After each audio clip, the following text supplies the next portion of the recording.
రాజసూయ యాగంతో సమానమైన వైష్ణవ యాగం చేయాలని నిర్ణయించారు. పాండవులు అడవిలో కష్టపడుతుంటే తను ఎంత వైభవంగా ఉన్నాడో చూపించాలనేది దుర్యోధనుడి ముఖ్య ఉద్దేశ్యం. పాండవులను పిలిచి వారి కళ్లముందే తన వైభవాన్ని ప్రదర్శించి వారిని అవమానించాలనుకుంటాడు. పాండవులు మాత్రం మేము ఇప్పుడు వ్రతనియమంలో కాబట్టి రాలేము అని సున్నితంగా తిరస్కరిస్తాడు. యాగం చాలా వైభవంగా జరుగుతుంది. పాండవులు అరణ్యవాసంలో ఉన్నప్పుడు ఒకరోజు ఒక బ్రాహ్మణుడి యజ్ఞసామాగ్రి ఉన్న సంచిని ఒక జింక తన కొమ్ములతో తగిలించుకొని పారిపోతుంది.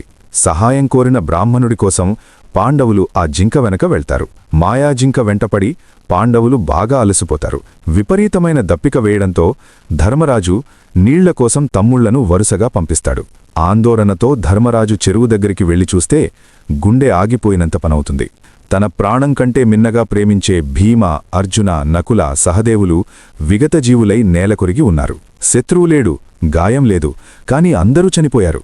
అసలు పాండవులందరూ ఎలా చనిపోయారు అని తెలుసుకోవాలంటే ఖచ్చితంగా నెక్స్ట్ ఎపిసోడ్ గురించి వెయిట్ చేయాల్సిందే. అంతకంటే ముందే మన ఛానల్ని ఇప్పుడే సబ్స్క్రైబ్ చేసుకోండి.